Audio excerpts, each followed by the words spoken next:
All right. Hey, welcome everybody. Here's your pro quickie. We're going to be talking about what to do when a child discloses that they have been abused. Big thing, right? Maybe triggering.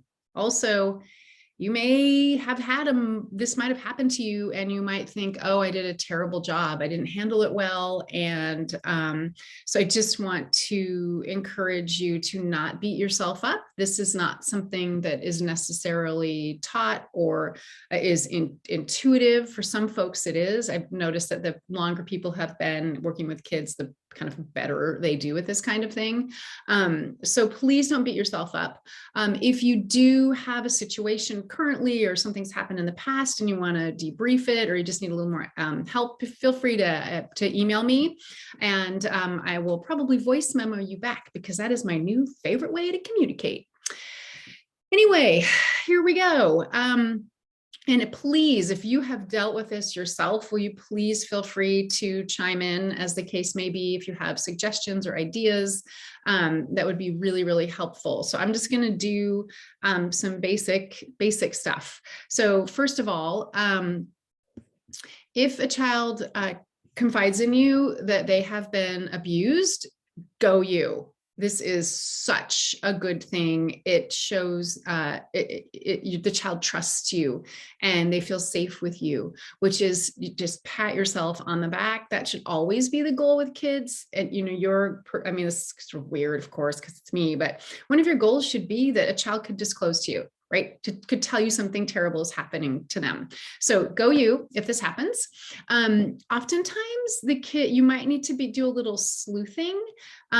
They may say something and your intuition is like, that's kind of odd. They may talk about having time with an older kid or an adult that sounds like it might be special time, or they may say something like, oh, I don't want to go home today because my brother's there, or something like that. So they may actually give you some breadcrumbs, and oftentimes, unfortunately, adults will miss those breadcrumbs. So if you have, your gut is never wrong, right? I'm sure I've talked about this before. So if you have that, this seems weird, but trust it.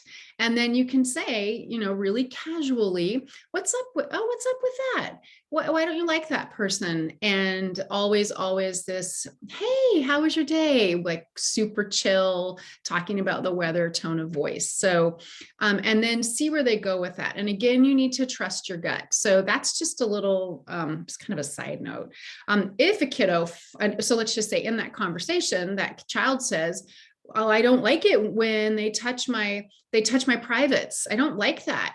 Or these days, they may be exposing them to pornography. I don't like to see the videos with the naked people, or straight up with older kids. I don't like watching porn with them, or they keep trying to make me, you know, so any disclosure that's straight up like that. And porn exposure is absolutely sexually abusive, especially when it's used as a tool, and it's often used as a grooming tool. I know you've got kids kind of all over the map here, so I'll try to keep this sort of broad and narrow. So with the little people, we'll talk a little about littler ones first. So if they say something like, they touch my privates, they hurt me, in my privates, anything like that, then the first thing you should say is, thank you for telling me. Thank you for trusting me and telling me. This sounds like it's something that's hard for you. And so you want to, it's reassuring, right? It's reassuring to them when you say, thank you. You can also say, you're really brave for telling me. Let's figure out how we can get you some help. And so then you say, you're going to maybe already know who, you need to know what, and do not go all CSI on them. There are other people that are going to do that. So, what happened, maybe, and say, oh, when. And kids aren't good reporters. So they might, or you might also say, how long has this been happening? And they might say, you're going to get a lot of, I don't know, but they might say, oh, it's only happened a couple of times, but really later on, you find out it's been going on longer. So you're going to be really careful, really, really calm. And so who, what, when, where, that's it. That's it. I feel like I'm writing an article for journalism class. Very, very simple. Don't do your best not to be intense. If you find yourself getting like, well, who did this and what happened? And you feel yourself getting puffed up, right? Just take a breath if you can, and then say, oh, I'm so sorry. I'm just worried about you and I want to make sure you're safe. So just acknowledge it, get a little weird. And just say, oh, I'm just worried about you. I just want to make sure you're safe. So then once you have that information, then again, thank you so much for telling me and trusting me with this. We're going to get you some help, and then we're going to get that other person help. It's always getting the other person help, because statistically speaking, 93-95% of the time, that person that abuses a child is known to them. It's a coach, it's a friend, it's a family member, it's an older kid. I can't remember the percentage of, I think it's like 40%, 40% of kids are abused by someone who is 18 and under. And so a couple things about that. So then obviously document reports, if you're not the boss, tell the boss. And then with that child, it is so important that you not really change your like how you interact with them in general. Of course, you want to comfort them and be kind to them, but this can cause a shitstorm in their life, depending on what's going on, and they need you as a place of safety and familiarity, and not things as best as you can shouldn't really change for them as far as their experience of you. And like if you're in a Boys and Girls Club folks, if they're at club, it should feel the same to them as much as possible. So that's sort of your end of it. With little people. So with older kids, you're gonna have to turn up your radar, because I'll just give you an example from Boys and Girls Club here, and I can tell you this because it's in the paper. So there was an employee, a team member who was kind of higher up, and a 15 or 16-year-old girl, and he basically groomed her. And what was happening is that he was doing special attention. He would let her in his office to photocopy papers or something like that. So she got to be in his office.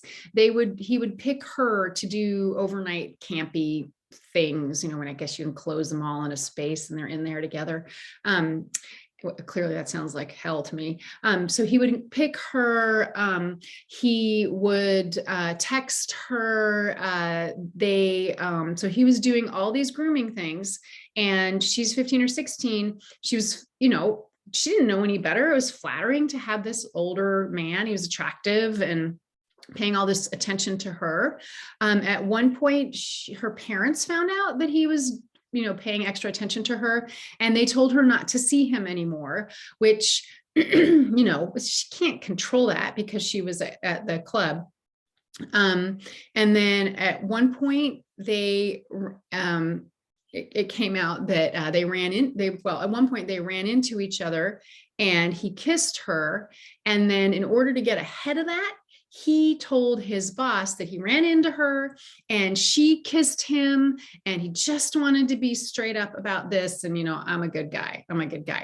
What happened is that the way they found out is that she was talking to another employee, and they were sitting together, and she was clearly depressed or distressed. And the employee said, what's going on? And she said, I just don't know what to do. I want to end this relationship, and I just don't know how to do it. And the employee said, well, who's your relationship with? And then it's with this guy. So when she disclosed that employee, it's helpful when it's an older person, it's an older teenager, because it's easier to say, okay, tell me more. What's happening? How long has this been going on? What kinds of things have been happening? This is not okay or safe, this kind of relationship. So we need to make sure you get some help. And that, again, he gets help. So reported, blah, blah, jail. Here's the shitty thing. people had noticed all of those things, to special attention, to giving her rides home, individual people, but they didn't document it and they didn't report it. And so nobody knew. And then afterwards, when it came out, they were like, oh man, this and this and this, and I saw this and I didn't do anything. I didn't say anything. And that's a story of, there's lots of info there, right? So back to the disclosure, with older kids, sometimes it's straight up. But the other thing that happens is they don't know they're being groomed. And so they don't know that their relationship might be inappropriate. And again, just that tuning up your intuition, noticing if you overhear a conversation, are they having, what kind of language are they using? If they're talking about a boyfriend, girlfriend, checking in, oh, how'd you meet them? How's it going? Just testing the waters to see, paying attention to when they talk about, they're like, oh my God, my coach says I'm the most amazing gymnast they've ever seen. And we're having special, we're having a special, training with him. That can be a red flag. So just, again, you can say, how's that going? What's it like? What do you think of them? And, and you can say, has anything weird ever happened? Don't say, has he touched your hoo-ha? Just say, has anything uncomfortable or weird ever happened with him?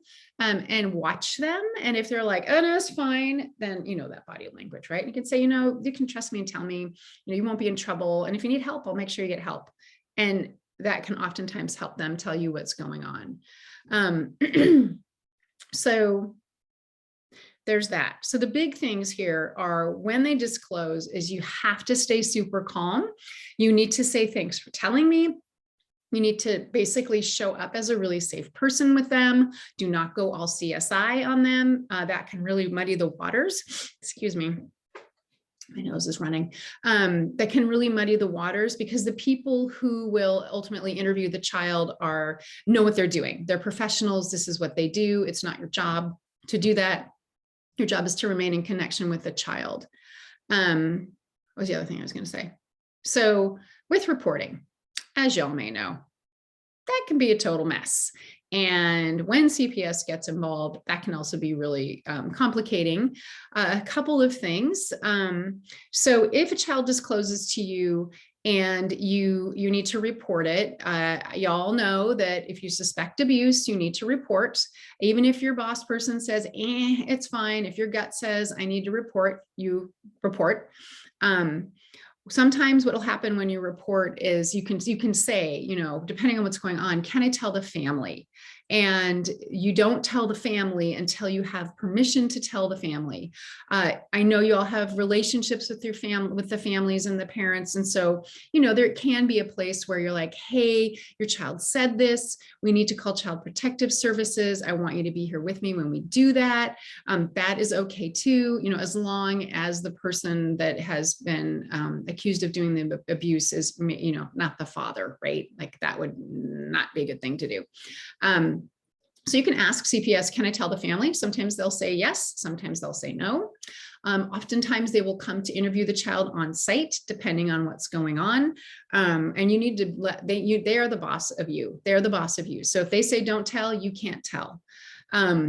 So if the abuse disclosure, if the abuse is happening on site with another child, because we have that nasty stat with another child, then that complicates things even more. And so you can imagine all of the things that need to happen with that. Oftentimes the child who's been abused will be pulled from the program. Sometimes that happens even if even if it's not, if the child's not, like if the child says they've been abused by a family member, oftentimes the family will pull the child from your care because they don't believe you. And really, unfortunately, what happens is the adults will collude to protect that adult. Because most of the time, majority of the time, the people that abuse children look, act, smell like anybody else. So this guy at Boys and Girls Club here in Seattle, everybody loved him. He was great. He was a great guy. He wasn't creepy, no creepy vibe, nothing. He just was this great guy and loved working with kids. And then, more. So don't think that the person that might be mess with a child is someone that's going to, look creepy and have a bad vibe. Sometimes they do, but most of the time they don't. And the adults like them and they don't want to believe it. My guess is that some of y'all might have been in a circumstance where someone was accused of abusing a child, and it's pretty damn clear, and the adults rally around. I'm just going to give you one more example. A friend of mine, she belonged to a church, and they loved the church. The pastor was great. Her daughter was like, when I grow up and get married, I want Pastor Mike to marry me. Just absolutely this wonderful church experience. And then it comes out that he had been grooming the teenage girls. So he'd start grooming them when they were 15 or 16. And then when they got to be 18, legal adults, then he would, go all the way. So this came out. And of course, it caused a huge rift in the church, and it was more than one girl. And there were people that rallied around him. He would never. And then, of course, there were the people that were in the right and rallied around the girls. And so don't be surprised if there's a disclosure and the adults do these things that you are like, how could you not believe the child? Children do not lie. 95% of the time, they're telling the truth. So if a child says, someone touched me inappropriately, anything like that, believe them. It's very rare that they make this stuff up. And so it's safer for the child and for your organization if you proceed as if. All right, I'm gonna stop talking. And anybody have anything to add? I know some of you have dealt with this. If anybody's willing to tell a little tale and how you handled it, that would be really helpful. There's nothing like stories and real life events. You can change the names to protect the innocent if you'd like. So if anybody has thoughts, questions, now is your time. And if you can't talk at me, chat.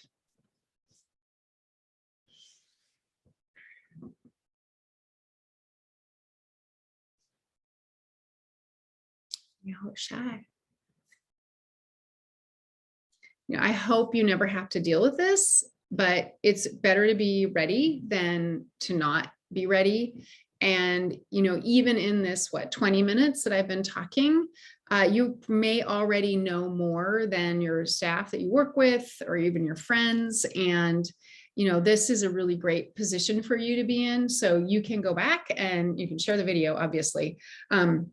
And you can go back and talk a little bit about how, you might not even know how your organization handles this. They may not have any kind of protocol in place. So this could be an opportunity, especially if you're in a position of power, to look at, all right, how are we going to do this? How are we going to coach our staff around this? And frankly, it's not just abuse, right? Like it could be any number of things that the kids are struggling with, especially older kids. My best friend keeps getting drunk. I don't know what to do about that. Or my boyfriend is pressuring me to have sex and I don't want to. And how do I, that there's all kinds of things that kids can disclose. So it's kind of the same formula. It's kind of the same formula for those things as well.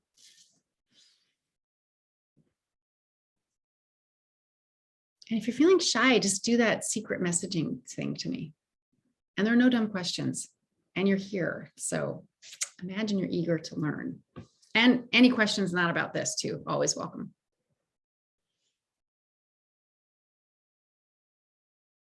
Okay, well, I'm going to stop recording and I will hang out and you can ask me questions without the recording on. Sometimes that helps. So thank you for joining. Thank you for watching.